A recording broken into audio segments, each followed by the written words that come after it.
Hello students, I am Sneha and in this video we are going to start a new topic, transportation of substances in plants. This topic is from chapter 7, transportation in plants and animals. Now let's start the topic, transportation of substances in plants. We know that plants absorb water and minerals from the soil with the help of their roots. Okay, plants जो हैं अपने root के help से soil से water and minerals को absorb करते हैं. Okay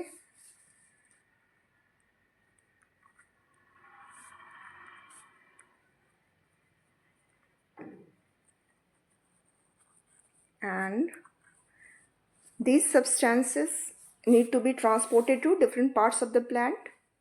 Okay, and by the process of photosynthesis plants prepare their food in green leaves. Food क्या है? Glucose C6H12O6. ये by the process of photosynthesis plants बनाते हैं अपने लीव्स में, ग्रीन लीव्स में.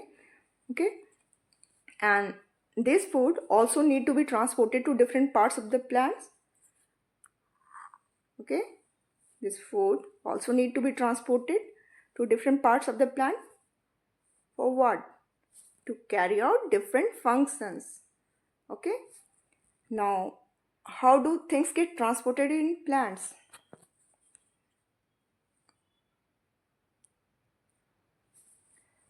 The movement of water, minerals and food in plants take place through xylem and phloem. Okay, xylem and phloem. With the help of xylem, transportation of water and minerals takes place, and with the help of phloem, transportation of food takes place in plant. Okay, now transportation of water and minerals. How transportation of minerals and water takes place in plants? We know that plants have root hairs in their root, and these root hairs increase the surface area of the root. Okay, ये जो root hairs हैं root के surface area को increase करते हैं ताकि maximum absorption हो water and minerals का. Okay, and these root hairs absorb water present between the soil particles, and water and minerals move from the roots upward through tube like vessels made up of cells forming a tissue called xylem. Okay, xylem क्या water और minerals के transportation में help करता है. Minerals. Okay, now xylem vascular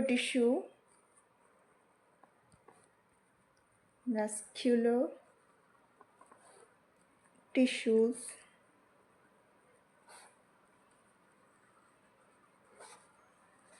form a continuous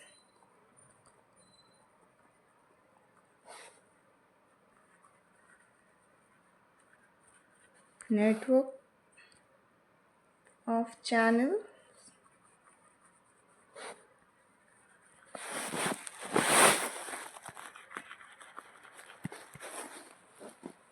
that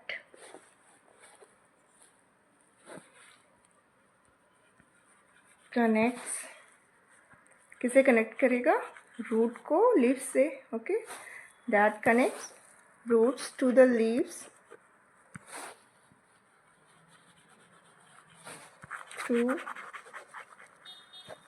stem and branches. Stem and branches. Okay, तो xylem क्या है? एक कंटिन्यूस नेटवर्क ऑफ चैनल बनाता है स्टेम एंड ब्रांचेस में. जो कि वाटर एंड मिनरल्स को रूट से लीव्स तक पहुंचाता है. ओके, अब है ट्रांसपोर्टेशन ऑफ फूड. फूड का ट्रांसपोर्ट कैसे होता है प्लांट्स में. Another type of vascular tissue called phloem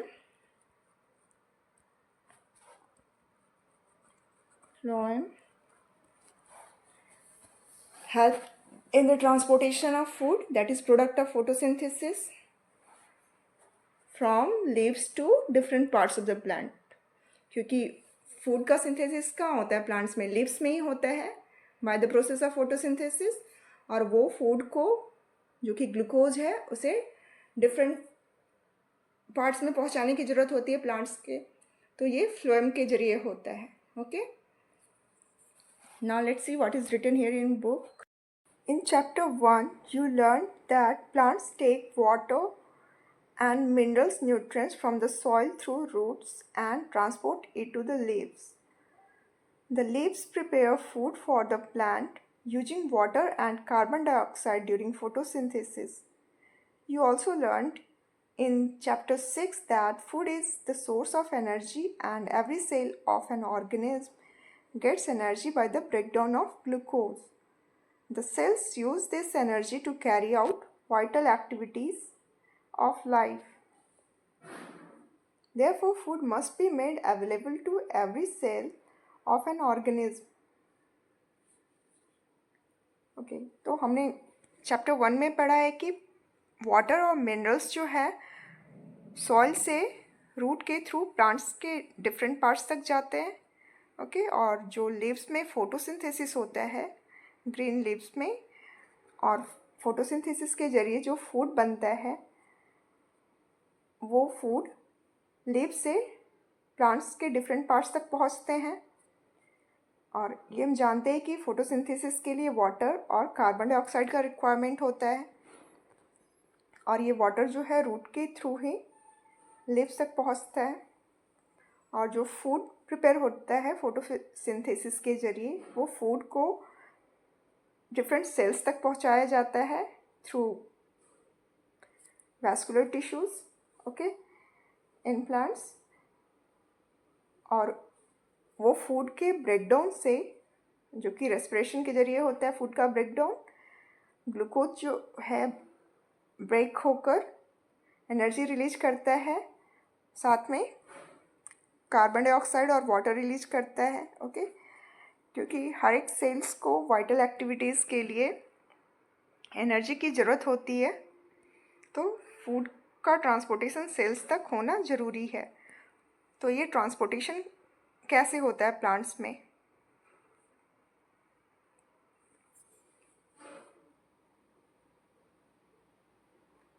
Have you ever wondered how water and nutrients absorbed by the root are transported to the leaves?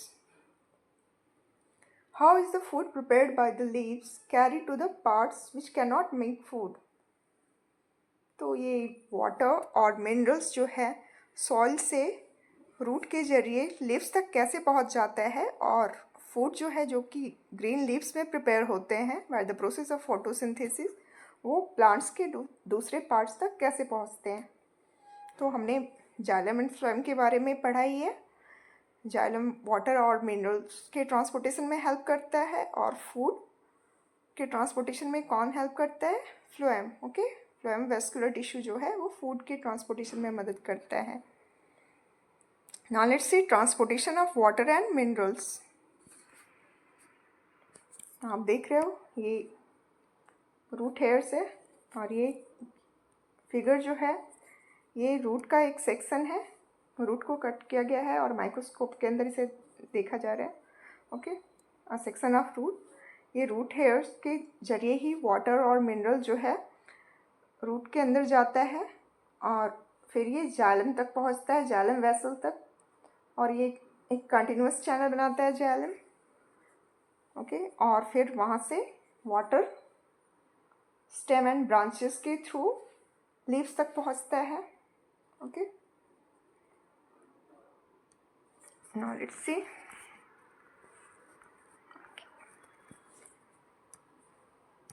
The root hair increase the surface area of the root for the absorption of water and minerals nutrients dissolved in water. तो ये आप याद रखिएगा, root hair जो है root के surface area को increase करता है for the absorption of water and mineral nutrients. Okay, dissolved in water. The root hair is in contact with the water present between the soil particles.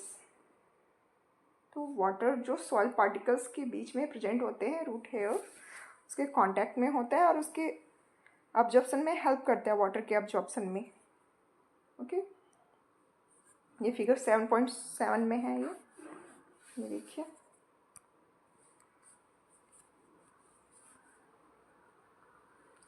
Can you guess how water moves from the root to the leaves? What kind of transport system is present in plants? Buzo thinks that plants may have pipe to transport water to the entire plant like we have in our homes for the supply of water.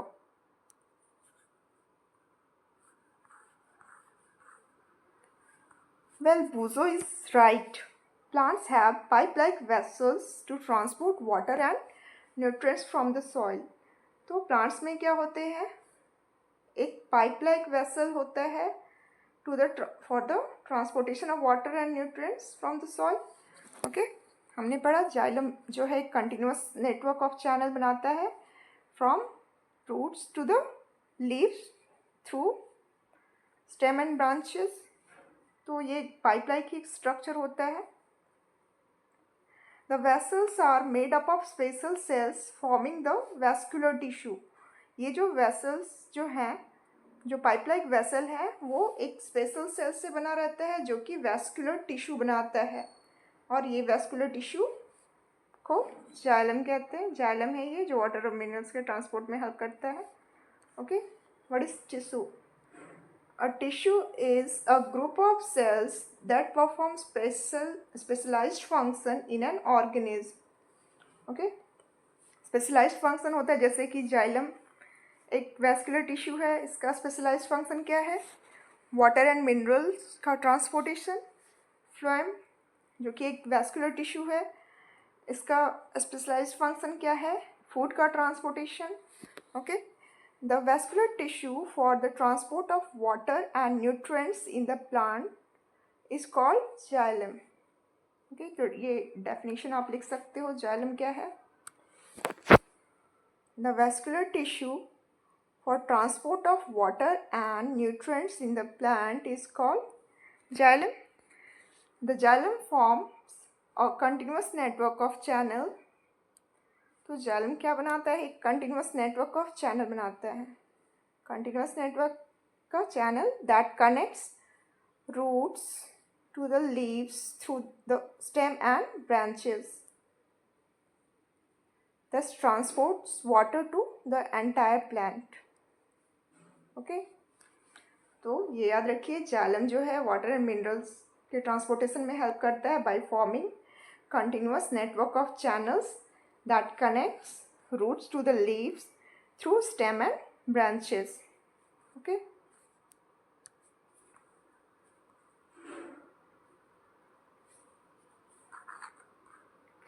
Paheli says her mother puts ladyfinger and other vegetables in water if they have somewhat dry. She wants to know how water enters into them. तो जब vegetables जो होते dry होने लगते तो उन्हें उन पे वाटर छिड़का जाता है या उसे वाटर में डाल कर रखा जाता है. तो यहाँ पे एक डिफ्यूज़न प्रोसेस होता है, ऑस्मोसिस, जिसमें वाटर जो है हायर कॉन्सेंट्रेशन से लोअर कॉन्सेंट्रेशन में मूव करता है. जैसे हम वेजिटेबल को वाटर में डाल दिया, सूखता हुआ वेजिटेबल को, तो वाटर जो है बाहर से, क्योंकि बाहर में वाटर ज़्यादा है, हाई कॉन्सेंट्रेशन से वेजिटेबल के अंदर लो कॉन्सेंट्रेशन है वाटर का जब कमी होता है तभी तो प्लांट वेजिटेबल सूखने लगते हैं. तो वहाँ पे वाटर का कॉन्सेंट्रेशन कम हो जाता है. तो जब उसे पानी में डालते हैं तो वाटर हाई कॉन्सेंट्रेशन से लो कॉन्सेंट्रेशन में through a semi permeable membrane move करता है, जिसके कारण वेजिटेबल्स जो है वापस फ्रेश दिखने लगते हैं. Okay. You know that leaves synthesize food. ये तो हम अच्छी तरीके से जानते हैं, हमने फोटोसिंथेसिस पढ़ाई है जिसमें फूड का सिंथेसिस होता है लीव्स में. Okay. The food has to be transported to all parts of the plant. This is done by the vascular tissue called phloem. Thus, xylem and phloem transport substances in plant. तो ये xylem and phloem tissue जो है इनका function क्या है? Transport substances in plants. Okay. Now let's see activity 7.3. We would require a glass tumbler, water, red ink, a tender herb, example balsam, and a blade for this activity. तो क्या क्या चाहिए? एक टम्बलर चाहिए, उसमें water चाहिए, red ink, a tender herb, and a blade. Pour water to fill 1/3 of the tumbler. Add a few drops of red ink into the water. Cut the base of the stem of herb and place it in glass as shown in figure 7.8a. Observe it the next day.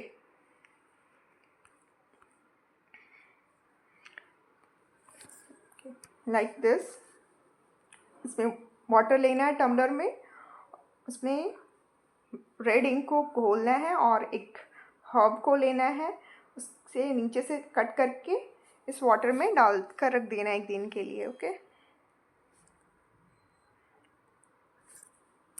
Water moves up in the stem, enlarge view of open end of the stem. तो ये जो plant का जो part है इसमें water move किया है ऊपर की तरफ. ये जो क्या है? Enlarge view of open end of the stem. ये जो नीचे का पोर्शन जो है उसका एनलार्ज व्यू है जिसे हमने कट किया है, तो वो कुछ इस तरह से दिखेगा.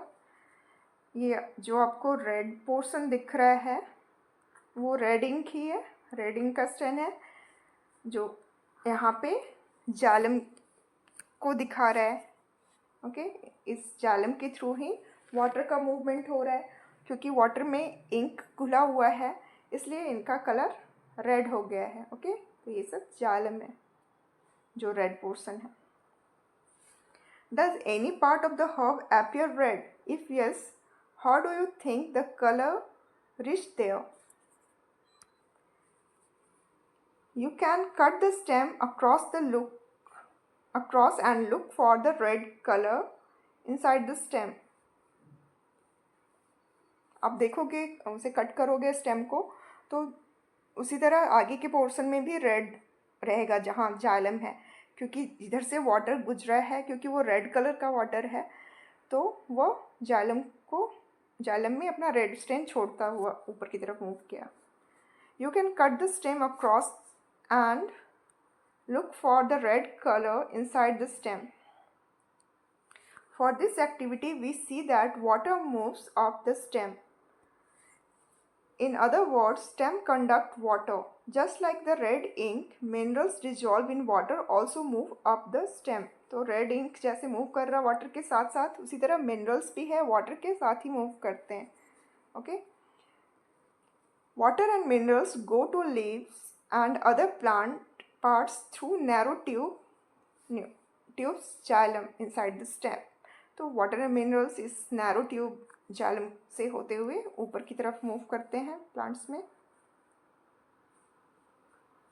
Buzo wants to know why plants absorb a large quantity of water from the soil, then give it off by transpiration. Transpiration. In class 6, you learned that plants release a lot of water by the process of transpiration. Okay, transpiration process के द्वारा plants जो है water release करते हैं, और transpiration जो है एक कूलिंग इफेक्ट प्रोड्यूस करता है for the plant cells during summer. Okay. Plants absorb mineral nutrients and water from the soil. Not all the water absorbed is utilized by the plant. The water evaporates through the stomata present on the surface of the leaves by the process of transpiration. तो जितना water absorb किया जाता है roots के जरिए वो सारा water plants जो है यूटिलाइज नहीं करते हैं. उनमें से कुछ वाटर इवोपरेशन के जरिए स्टोमाटा के थ्रू लीफ से बाहर आ जाते हैं. इस प्रोसेस को ट्रांसपिरेशन कहते हैं. Okay. The evaporation of water from leaves generate a suction pool, the same that you produce when you suck water through a straw. तो लीव्स में जब ट्रांसपिरेशन होता है तो वो सक्शन पूल क्रिएट करता है, जैसे जब हम स्ट्रॉ से वाटर को खींचते हैं सेम उसी तरह का. तो ये जो सक्शन पूल जो है जो ट्रांसपिरेशन की वजह से क्रिएट हुआ है वो वाटर के अपवर्ड मूवमेंट में हेल्प करता है. ठीक है. वाटर जो है रूट से ऊपर की तरफ लीव्स की तरफ मूव करना शुरू कर देता है due to this suction pull. Okay. Which can pull water to great heights in the tall trees. तो आपने ट्रीज तो देखे ही हैं कितने ऊंचे ऊंचे ट्री होते हैं. तो ये सक्शन पुल जो है वाटर के अपवर्ड मूवमेंट में हेल्प करता है. Transpiration also cools the plant. तो ये सब कुछ फंक्शन है ट्रांसपिरेशन के, इम्पॉर्टेंस है. Okay. First one is it help to transport water and mineral from the soil to the leaves. Second one is it help in upward movement of water by creating suction pool. And third one is it produces a cooling effect for the plant cells during summer. Okay. इसके साथ ये chapter ख़त्म होता है. Thank you for watching my video.